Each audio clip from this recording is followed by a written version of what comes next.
दोस्तों बॉलीवुड खुल्लम खुल्ला के नए एपिसोड में आपका स्वागत है। और भाई साहब, आज इस एपिसोड में कुछ ऐसी ज़बरदस्त खबरें हैं कि जिनको सुनकर मज़ा आ जाएगा, आप लोटपोट होकर हंसने लगोगे। सबसे पहले तो मैं और आप ये जान लेते हैं कि जो फिल्में इस वक्त चल रही हैं उनका बिजनेस क्या हो रहा है। पंजाबी फिल्मों के सुपरस्टार गिप्पी की फिल्म शिंदा शिंदा नो पापा थिएटर्स में लगी हुई है और ये फिल्म बढ़िया बिजनेस कर रही है। ये फिल्म तकरीबन 35 CR का बिजनेस कर चुकी है ऑल ओवर द वर्ल्ड। मैं आपको ये बता दूं कि पंजाबी फिल्मों का बजट बहुत छोटा सा होता है और पंजाबी फिल्मों का जितना बिजनेस इंडिया में होता है उतना ही ओवरसीज में होता है। नॉर्मली पंजाबी फिल्में 10 से 15 करोड़ का लाइफ टाइम बिजनेस करती है, तो अगर ये फिल्म ऑलरेडी 35 CR का बिजनेस कर चुकी है तो इससे आप अंदाजा लगा सकते हैं कि ये फिल्म एक हिट फिल्म है, बहुत बड़ी हिट फिल्म है। बॉलीवुड के सड़ेले एक्टर मनोज बाजपेयी की भी एक फिल्म भैया जी इस फ्राइडे को रिलीज हुई थी और उस फिल्म का डे 1 का बिजनेस था 25 लाख रुपए और वीकेंड बिजनेस हुआ है तकरीबन 1 CR। इसका मतलब ये हुआ कि उस फिल्म का life time business maximum 2 CR होगा। अब आप अंदाजा लगा सकते हैं कि फिल्म कितनी बड़ी सुपर डुपर डिजास्टर है। मैं आपको ये बता दूं कि इस फिल्म की लैंडिंग कॉस्ट है 40 CR। तो जिन निर्माताओं ने इस फिल्म पर पैसा लगाया था वो लोग सड़क पर आ गए हैं, बर्बाद हो गए हैं, कंगाल हो गए हैं। और मेरे हिसाब से बहुत अच्छा हुआ है। ऐसे लोगों को पता नहीं क्या खुजली है कि इनको फिल्में बनानी ही बनानी है। अरे भाई साहब, आपका बॉलीवुड से कोई लेना देना नहीं है, फिर आपको क्यों निर्माता बनना है, आपको क्यों फिल्में बनानी है? और फिल्म भी किसके साथ बनानी है? मनोज बाजपेयी के। अरे भाई साहब, कुछ तो रहम करो, कुछ तो शर्म करो। दोस्तों, आज की सेकंड खबर यह है कि निर्माता निर्देशक करण जौहर ने अपनी नई फिल्म धड़क 2 का ऐलान कर दिया है। लेकिन इस फिल्म में ना तो शाहिद कपूर का भाई है ईशान खट्टर पट्टर और ना ही जानवी कपूर है, बल्कि इस फिल्म में हीरो लिया गया है झुग्गी एक्टर सिद्धांत को। और मैं आपको यह भी बता दूं कि जिस डायरेक्टर ने धड़क 1 डायरेक्ट की थी वो धड़क 2 डायरेक्ट नहीं कर रहा है। कहने का मतलब यह है कि ना तो फिल्म की स्टार कास्ट वो है जो धड़क 1 की थी, ना ही डायरेक्टर वो है। इसके बावजूद भी इस फिल्म का नाम धड़क 2 रखा गया है। क्यों रखा गया है ये तो करण ही बता सकता है। लेकिन अब आप लोगों में से बहुत लोग ये जानना चाहेंगे कि भाई ईशान खट्टर धड़क 2 में क्यों नहीं है, जानवी कपूर धड़क 2 में क्यों नहीं है? जिस डायरेक्टर ने धड़क को डायरेक्ट किया था वो धड़क 2 को डायरेक्ट क्यों नहीं कर रहा है? एक्चुअली जब धड़क 1 रिलीज हो रही थी उस वक्त फिल्म का प्रमोशन किया जा रहा था तो ईशान खट्टर करण जौहर के ऑफिस में था और धर्मा कंपनी का जो भी ड्रेस डिजाइनर था उसने ईशान खट्टर को कुछ ऐसी ड्रेसेस दे दी थी, लाल पीली काली हरी। और ईशान ने उन ड्रेसेस को देखकर यह कह दिया था कि सालो मुझे छक्का समझा है क्या जो ऐसी ड्रेसेस मुझे दे रहे हो? बस यही बात करण को बुरी लग गई थी और उसी दिन ईशान खट्टर धर्मा से ब्लैकलिस्ट हो गया था। तो जाहिर सी बात है फिल्म धड़क 2 का हीरो ईशान नहीं हो सकता था, बल्कि यही फिल्म नहीं, करण जौहर की किसी भी फिल्म में वो कभी हीरो नहीं हो सकता। इसके बाद करण जौहर ने वरुण को यह फिल्म करने के लिए बोला, वरुण ने मना कर दिया। सिद्धार्थ मल्होत्रा को यह फिल्म करने के लिए बोला, उसने भी मना कर दिया। तो जाहिर सी बात है करण के पास कोई चारा नहीं था सिवाय इसके कि वो झुग्गी एक्टर सिद्धांत को इस फिल्म में ले। जब सिद्धांत को इस फिल्म के लिए साइन कर लिया गया तो फिर जानवी कपूर से इस फिल्म को करने के लिए कहा गया। जानवी ने सिद्धांत के साथ काम करने से मना कर दिया। यही वजह है कि फिर मजबूरी में तृप्ति डिमरी को लेना पड़ा इस फिल्म के लिए। और मैं आपको यह बता दूं कि जैसे धड़क 1 मराठी फिल्म का रीमेक थी, ठीक उसी तरह धड़क 2 एक तमिल फिल्म का रीमेक है। तमिल फिल्म का नाम है पेरियारम पेरुमल और यह फिल्म 2018 में रिलीज हुई थी। इस फिल्म को एक लड़की डायरेक्ट करने वाली है जिसका नाम है शाजिया इकबाल। पहली बात तो यह कि आज की तारीख में हिंदी ऑडियंस तमिल फिल्में भी देखती है, मलयाली फिल्में भी देखती है, तेलुगु फिल्में भी देखती है। तो बहुत ज्यादा लोगों ने इस फिल्म को देखा हुआ होगा। जिन्होंने नहीं भी देखा हुआ होगा वो अब इस फिल्म को देख लेंगे। तो मेरी समझ में यह बात नहीं आ रही है कि भाई करण जौहर एक रीमेक फिल्म ही क्यों बनाना चाह रहा है? क्या करण जौहर के पास राइटर्स नहीं है जो ओरिजिनल फिल्म लिख सकते हैं उनके लिए? आप यकीन कीजिए बॉलीवुड में इतने राइटर्स हैं और उनके पास इतनी कहानियां हैं, लेकिन प्रॉब्लम यह है कि जो फिल्म बनाने वाले हैं उनकी समझ में ओरिजिनल कहानी आती नहीं है। उनकी समझ में कोई कहानी तब तक आती ही नहीं है जब तक कि वो उस पर बनी हुई किसी फिल्म को ना देख लें। यही वजह है कि बॉलीवुड में 90% फिल्में रीमेक होती हैं। दोस्तों, आज की थर्ड खबर है टी सीरीज के ओनर भूषण कुमार साहब के बारे में। भूषण कुमार आज की तारीख में बहुत ही ज्यादा प्रॉब्लम में है, बहुत बहुत ज्यादा। आप सभी को पता है कि बीवी से डिवोर्स हो गया है, बीवी तकरीबन 1000 करोड़ रुपए ले गई है। लेकिन इससे भी बड़ी प्रॉब्लम भूषण के लिए यह है कि कभी बीवी आ जाती है कि मुझे ये फिल्म बनानी है तो भूषण को हां करनी पड़ती है, कभी बहन आ जाती है कि मुझे ये फिल्म बनानी है तो भी भूषण को हां करनी पड़ती है, क्योंकि ऐसा तो हो नहीं सकता कि बीवी के लिए हां करे, बहन के लिए ना करे। और इन लड़कियों के साथ बॉलीवुड का कोई बड़ा एक्टर तो काम करेगा नहीं, तो जाहिर सी बात है ये लड़कियां फ्लॉप एक्टरों के साथ काम करती हैं, तो उनकी फिल्में चलने वाली नहीं है। उसके बाद भूषण कुमार की बहन की फिल्म रिलीज होने वाली है जिसका नाम है 1.5 बीघा जमीन। ये भूषण भी जानता है, ट्रेड भी जानती है और पूरी दुनिया जानती है कि इन दोनों ही फिल्मों को कुत्ता भी देखने वाला नहीं है। तो कहने का मतलब यह है कि भूषण का नाम भी खराब हो रहा है और भूषण के पैसे भी बर्बाद हो रहे हैं। तो एक तरह से देखा जाए तो यह अन्याय है भूषण कुमार के साथ, यह भी एक तरह का टॉर्चर ही है। दोस्तों आज की फोर्थ खबर है सिंगर गुरु रंधावा के बारे में। गुरु का एक नया गाना आया है पागल, और उसमें बब्बू मान भी है। मैंने भी गाना देखा, बढ़िया गाना है। जब यह गाना लॉन्च किया जा रहा था तो वहां मीडिया ने गुरु से पूछ लिया कि भाई साहब सुना यह जा रहा है कि आपका चक्कर शहनाज गिल के साथ चल रहा है, आपका अफेयर चल रहा है उसके साथ। गुरु ने कहा कि भाई साहब आप लोग बावले हो गए हो, पागल हो गए हो। अरे भाई शहनाज गिल के साथ अफेयर चलाने की क्या जरूरत है, जब बिना अफेयर के उससे जब भी मांगो तभी मिल जाती है। मिठाई की बात कर रहा हूं। देखो भाई अगर गंदी बात कुछ सोच रहे हो तो ये तुम्हारी प्रॉब्लम है, मैं तो मिठाई की बात कर रहा हूं। गुरु भाई सही है कि नहीं है? दोस्तों आज की फिफ्थ खबर है आईपीएल 2024 के बारे में जो खत्म हो चुका है। ट्रॉफी एसआरके की टीम केकेआर ने जीत ली है। जब आईपीएल टूर्नामेंट शुरू हुआ मैंने उसी वक्त भविष्यवाणी की थी कि इस साल ये टूर्नामेंट या तो राजस्थान की टीम जीतेगी या तो शाहरुख खान की टीम जीतेगी, और शाहरुख खान की टीम ने ट्रॉफी जीत ली। लेकिन प्रॉब्लम यह है कि आखिरी दिन मैंने अपनी प्रेडिक्शन चेंज कर दी थी। मुझे ऐसा लगा कि शायद हैदराबाद की टीम बहुत अच्छा खेल रही है, हैदराबाद की टीम ये ट्रॉफी जीत लेगी।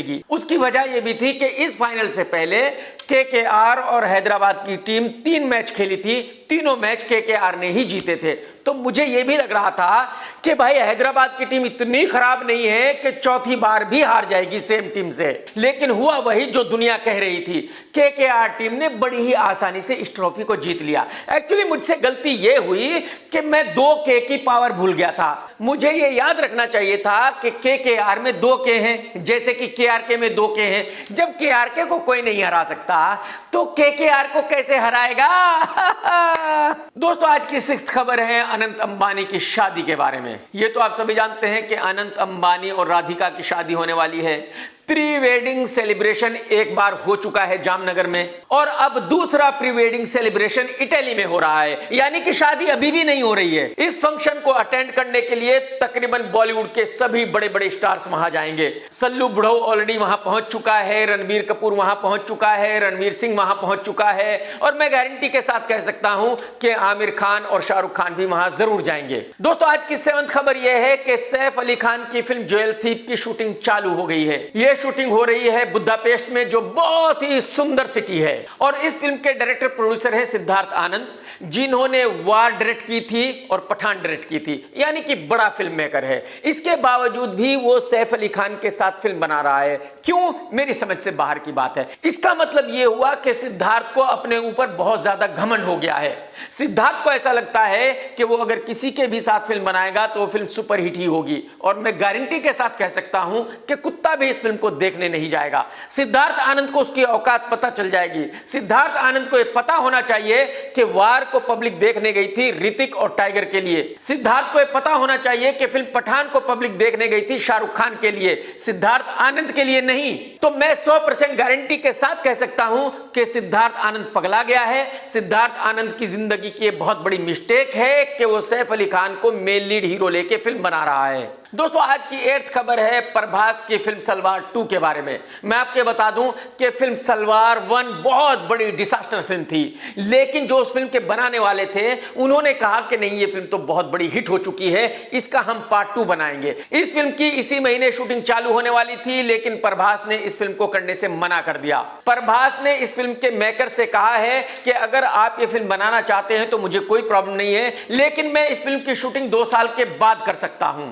इसका मतलब ये बिल्कुल क्लियर हो गया है कि ये फिल्म अब कभी भी बनने वाली नहीं है। मैं आपको ये भी बता दूं कि प्रभास जल्दी ही शूटिंग चालू करने वाला है फिल्म स्पिरिट की, जिस फिल्म को डायरेक्ट कर रहे हैं एनिमल के डायरेक्टर संदीप वेंगा रेड्डी। दोस्तों आज की 9th खबर है कांस फिल्म फेस्टिवल के बारे में। देखिए हर साल इंडिया से बहुत सारे फिल्म मेकर्स वहां जाते हैं, ट्राई करते हैं कि उनको कोई अवार्ड मिल जाए, लेकिन किसी को मिलता नहीं है। लेकिन इस साल बहुत अच्छा हुआ कि इंडिया की एक एक्ट्रेस को बेस्ट एक्ट्रेस का अवार्ड मिला। इस एक्ट्रेस का नाम है अनुसाया सेन गुप्ता और इसको बेस्ट एक्ट्रेस का अवार्ड मिला फिल्म द शेमलेस के लिए। इस फिल्म के प्रोड्यूसर हैं मोहन नादर साहब, जिनकी कंपनी बॉम्बे में भी है और लंदन में भी है। मेरी तरफ से अनुसाया और मोहन को कांग्रेचुलेशंस। दोस्तों आज की 10th खबर यह है कि जानवी कपूर ने पापाराजी फोटोग्राफर्स की पोल खोल दी। आप सभी को पता है कि जानवी की एक फिल्म जल्दी रिलीज होने वाली है जिसका नाम है मिस्टर एंड मिसेस माही। यही वजह है कि वो मीडिया से मिलती ही रहती है।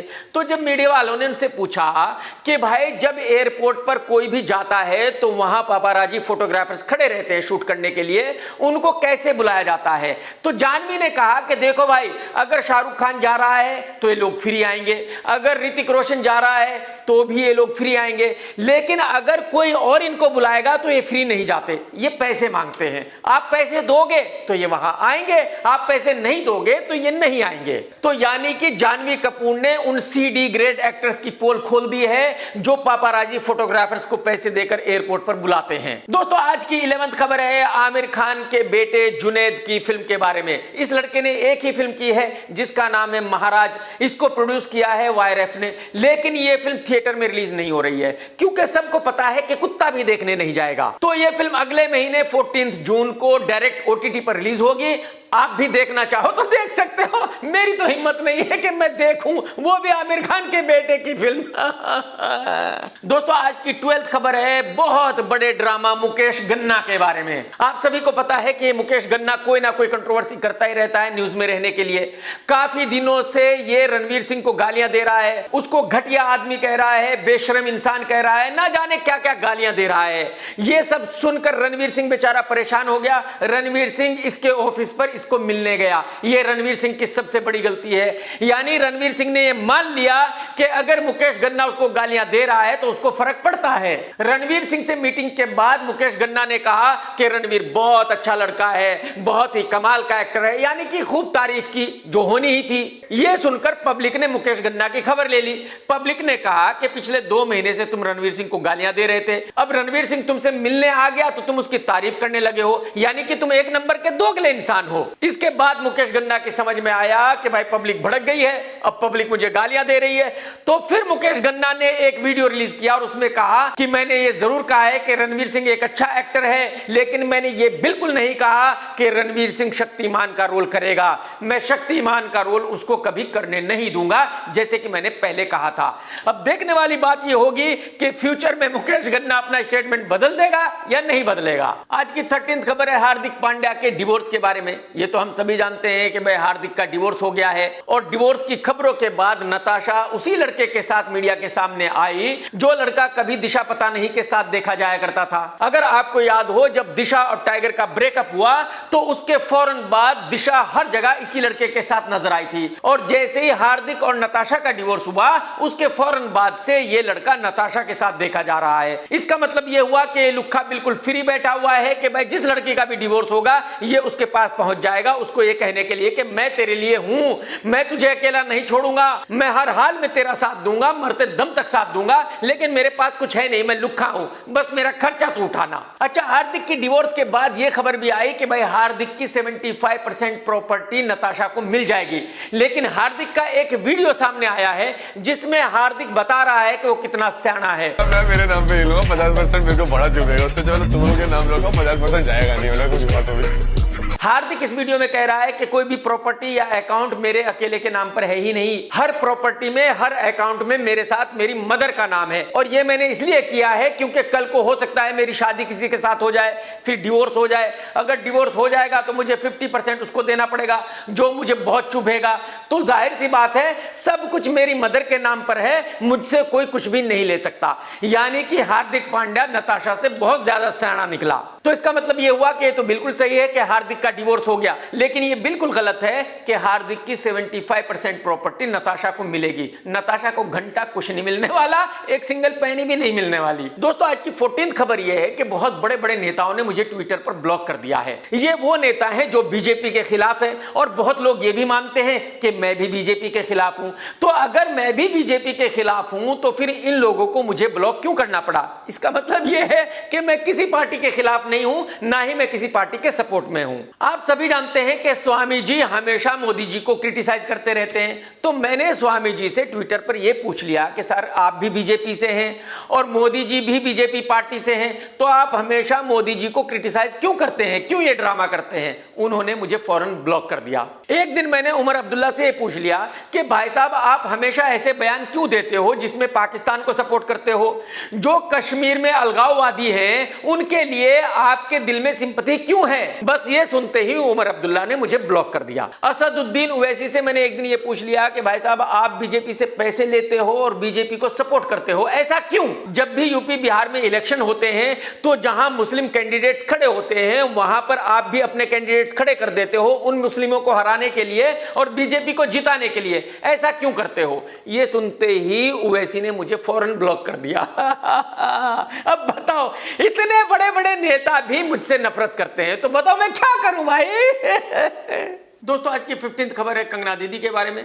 आप सभी जानते हैं कि इलेक्शन का माहौल है इंडिया में और कंगना भी इलेक्शन लड़ रही है। अब कंगना के विरोधियों ने कंगना का एक फोटो रिलीज किया है, उसमें एक लड़का है और वो कह रहे हैं कि भाई ये जो लड़का है ये गैंगस्टर अबू सालिम है। मैं आपको बता दूं कि बिल्कुल सरासर झूठ है। उस फोटो में जो बंदा है वो अबू सालिम नहीं है और कंगना की दोस्ती कभी भी अबू सालिम से रही ही नहीं है। उसकी वजह यह है कि कंगना की जो पहली फिल्म थी गैंगस्टर वो रिलीज हुई थी 2006 में और 2002 में अबू सालिम पुर्तगाल में अरेस्ट हो चुका था जो आज मुंबई की जेल में बंद है। यानी कि कंगना के हीरोइन बनने से, फेमस होने से 4 साल पहले अबू सालिम अरेस्ट हो चुका था। वैसे तो अबू सालिम की बहुत सारी हीरोइनों से दोस्ती थी लेकिन उसकी सबसे बढ़िया दोस्ती थी मोनिका के साथ जो उसके साथ अरेस्ट हुई थी पुर्तगाल में। और मोनिका के बाद अगर कोई बॉलीवुड हीरोइन अबू सालिम की बहुत ही पक्की सच्ची दोस्त थी तो वो है सुष्मिता सेन। बॉलीवुड का एक सुपरस्टार भी अबू सालिम का बेस्ट फ्रेंड है। सारे नेता ये बात जानते हैं और मुंबई पुलिस भी ये बात जानती है, लेकिन मुंबई पुलिस कभी भी उस एक्टर से अबू सालिम के बारे में पूछताछ नहीं करेगी। और अगर आप देखेंगे कि जब कभी अबू सालिम का पीक टाइम था उस वक्त सुष्मिता सेन ने बड़ी बड़ी फिल्में की। जब अबू सालिम को पुर्तगाल से अरेस्ट करके इंडिया लाया गया तो मीडिया में एक खबर आई थी कि अबू सालिम ने बताया है कि उसने एक 4 व्हील कार सुष्मिता सेन को इंडिया भेजी थी, लेकिन उस खबर को फौरन ही दबा दिया गया था। कहने का मतलब यह है कि मोनिका तो बेचारी बर्बाद हुई खाली प्यार में, उसको तो अबू सालिम से प्यार हो गया था, लेकिन वो सुष्मिता थी जिसने अबू सालिम को काटा, जिसने अबू सालिम का माल हड़पा। और कमाल यह है कि सुष्मिता मुंबई में डंके की चोट पर रहती है, कोई भी एजेंसी, कोई भी पुलिस उससे पूछताछ नहीं कर सकती। अब आप में से शायद बहुत सारे लोग ये पूछेंगे कि भाई वो सुपरस्टार कौन था जो अबू सालिम का बेस्ट फ्रेंड हुआ करता था? अगर आपको याद हो तो मीडिया में लीक हुई थी ऐश्वर्या राय की फोन रिकॉर्डिंग और उस फोन रिकॉर्डिंग में वो हीरो ऐश्वर्या से कह रहा था कि तुझे अबू सालिम का शो करना पड़ेगा। तो कहने का मतलब यह है कि जो कंगना का फोटो रिलीज किया गया है वो बिल्कुल सरासर झूठ है। ये बिल्कुल महा झूठ है कि कंगना की दोस्ती अबू सालिम से थी। दोस्तों आज की 16th खबर है अजय देवगन की फिल्म दे दे प्यार दे के बारे में। आप सभी को पता है कि दे दे प्यार दे बनी थी और फ्लॉप हो गई थी, लेकिन दे दे प्यार दे 2 भी बन रही है। लेकिन इस बार अनिल कपूर इस फिल्म को नहीं कर रहा है। अनिल कपूर के पास चॉइस थी कि या तो वो दे दे प्यार दे करे और या तो आदि चोपड़ा की स्पाई फिल्म करे जिसमें आलिया भट्ट है और शर्वरी है और उस फिल्म में विलन की भूमिका निभा रहा है बॉबी देओल। तो अनिल कपूर ने दे दे प्यार दे छोड़ दी और आदि की फिल्म कर रहा है। उसकी वजह यह हो सकती है कि जो आदि की फिल्म है उसमें सबसे बड़ा सुपरस्टार अनिल कपूर ही है और अगर दे दे प्यार दे 2 करता तो उसमें मेन रोल अजय देवगन का रहता। दोस्तों आज की 17th खबर है जानवी कपूर के बारे में। जानवी से एक पत्रकार ने पूछा कि क्या लड़कियों को अपने बॉयफ्रेंड का फोन चेक करना चाहिए। जानवी ने बहुत ही ईमानदारी के साथ कहा कि भाई मुझे बाकी का नहीं पता लेकिन मैं तो अपने बॉयफ्रेंड का फोन चेक करती हूँ। क्या गर्लफ्रेंड्स को अपने पार्टनर्स का फोन चेक करना अलाउड होना चाहिए?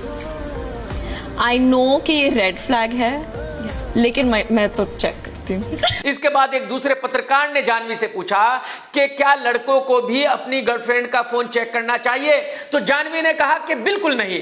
तो पत्रकार ने पूछा कि भाई ऐसा क्यों, तो जानवी ने कहा कि भरोसा नहीं है क्या तुम लोगों को हम पे। बॉयफ्रेंड्स को अलाउ होना चाहिए अपने गर्लफ्रेंड का फोन चेक करना। नहीं है जी? पर क्यों नहीं होना चाहिए? मतलब बस? ये यहाँ पर क्यों विश्वास नहीं करते क्या? और ये बात 100% सही है। लड़की अपने बॉयफ्रेंड का फोन तो चेक करेगी लेकिन अपना फोन कभी चेक नहीं कराएगी, क्योंकि उसको पता है कि पकड़ी जाएगी। लेकिन ये बात मैं सिर्फ बॉलीवुड की लड़कियों के बारे में कह रहा हूं, बाकी लड़कियों के बारे में बिल्कुल नहीं कह रहा हूं। दोस्तों आज की 18th खबर है सिद्धार्थ यादव उर्फ एल्विश यादव उर्फ विश यादव के बारे में। ये तो आप सभी जानते हैं कि जहरीले सांपों का जहर बेचने का बिजनेस करता है। उसी विषय में ये जेल भी जा चुका है। ईडी का केस भी इस पर है। ईडी भी इसको जल्दी ही रेल बनाने वाली है, बस इलेक्शन खत्म हो जाने दो। तो अब ये बेचारा फड़फड़ा रहा है, तड़प रहा है। अब ये कुछ ऐसा करना चाहता है कि भाई बीजेपी वाले ये कहें कि नहीं यार ये लड़का अच्छा है, ये बीजेपी का सपोर्टर है, इसको अरेस्ट नहीं किया जाए। तो अब इस 5वीं फेल चोर क्रिमिनल ने कहा है कि मैं ध्रुव राठी के ऊपर एक वीडियो बनाऊंगा, दुनिया को बताऊंगा ध्रुव राठी की सच्चाई। भाई अभी से जज मत करना वीडियो को, चाहे मेरी मम्मी हो गई चाहे जितने भी लोग देख रहे हैं, बहुत सारे गवार आ जाएंगे वीडियो के, अनएजुकेटेड है, वीडियो देखना। उसके बाद देखूंगा तुम कितने ब्रेन वॉश्ड हो या कितना तुम्हारे अंदर अपना जी बच रहा। अरे भाई साहब, अबे लुखे, जिसको अपने नाम की सच्चाई का नहीं पता वो ध्रुव राठी की सच्चाई कैसे बताएगा? अबे तुझे तो अपने हिंदू नाम से भी नफरत है। सिद्धार्थ यादव, तूने एल्विश यादव रखा, यानी कि एक क्रिश्चियन नाम रखा ताकि पब्लिक को लगे कि तू हिंदू नहीं है। तो जब तू अपने हिंदू नाम पर भी गर्व नहीं करता तो हिंदुत्व पे क्या गर्व करेगा? दोस्तों मैं आपको ये बता दूं कि ना तो ध्रुव राठी मेरा दोस्त है और ना ही मुझे उसको सपोर्ट करना है और ना ही मेरा उससे कोई लेना देना नहीं है। बहुत सारे एजुकेटेड लोग उसके बारे में वीडियो बना रहे हैं और मुझे बिल्कुल कोई प्रॉब्लम नहीं है, क्योंकि वो लोग जो उसके बारे में कुछ कह रहे हैं सोच समझकर कह रहे होंगे। लेकिन ये अनपढ़ गंवार लुक्खा 5वीं फेल, इसको क्या पता ध्रुव राठी के बारे में, और ये अपने वीडियो में क्या बताएगा सिवाय राठी को गालियां देने के। तो मैं इस लुक्खे सिद्धार्थ यादव से यही कहना चाहता हूं कि बेटा तू ध्रुव राठी के बारे में वीडियो बना या किसी और के बारे में वीडियो बना, जेल तो जाना पक्का है, जेल तो तू जाएगा भाई। दोस्तों आज की 19th खबर है काजोल की एक पैन इंडिया फिल्म के बारे में जो जल्दी ही रिलीज होने वाली है। इस फिल्म का नाम है महारागनी। ये ओरिजिनल फिल्म बनी है तेलुगु में, लेकिन इसको हिंदी में डब करके हिंदी सर्किट में भी रिलीज किया जाएगा, क्योंकि काजोल का ऐसा मानना है कि वो बहुत बड़ी सुपरस्टार है भाई साहब। जो पब्लिक है वो अपना घर बार मकान दुकान बेचकर उसकी फिल्म देखने जाएगी थिएटर पर। काजोल को बेचारी को ऐसा लगता है कि जिस दिन उसकी ये फिल्म रिलीज होगी उस दिन सरकार छुट्टी डिक्लेयर कर देगी। जो पब्लिक है वो ऑफिसेज नहीं जाएगी, पब्लिक थिएटर्स में जाएगी उसकी ये फिल्म देखने के लिए। अरे मैडम जी क्या मजाक कर रही हो, ऐसा क्यों कर रही हो? मतलब आप फिल्म वाले अपने आप को क्या समझते हो, पब्लिक के बारे में क्या सोचते हो? हे ऊपर वाले क्या क्या दिखाएगा, क्या क्या देखना पड़ेगा इस जन्म में नहीं देखा जाता, उठा ले। मतलब काजोल की भी पैन इंडिया फिल्म रिलीज होगी? नहीं नहीं नहीं नहीं, मुझे इस दुनिया में नहीं रहना, उठा ले ऊपर वाले। दोस्तों आज की 20th खबर है जानवी कपूर की फिल्म मिस्टर एंड मिसेस माही के बारे में, जो कमिंग फ्राइडे को रिलीज होने वाली है।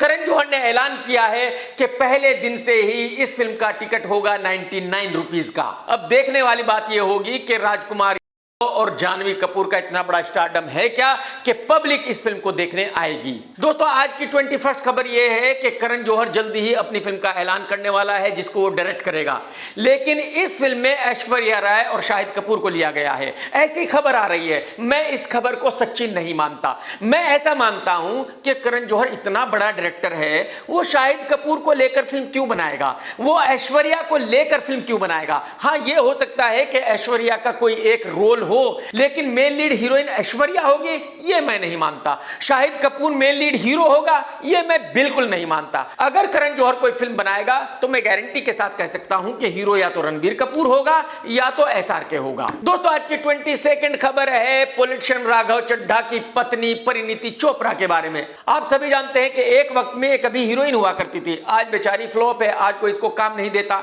लेकिन मरते दम तक हीरोइन ही रहेगी। तो जाहिर सी बात है कुछ ना कुछ ऐसा करती करती रहेगी कि मीडिया में रहे, खबरों में रहे। अब परिणीति चोपड़ा ने अपने एक इंटरव्यू में कहा है कि जो रणवीर सिंह है ये बहुत ही घटिया इंसान है, बहुत ही कमीना इंसान है। ये जब भी अपनी वैनिटी वैन में रहता है तो बिल्कुल नंगा रहता है। अगर कोई भी इसकी वैनिटी वैन में जाएगा तो इसको कोई प्रॉब्लम नहीं है अगर कोई इसको नंगा देखे, लेकिन जो जाएगा उसको तो शर्म आएगी।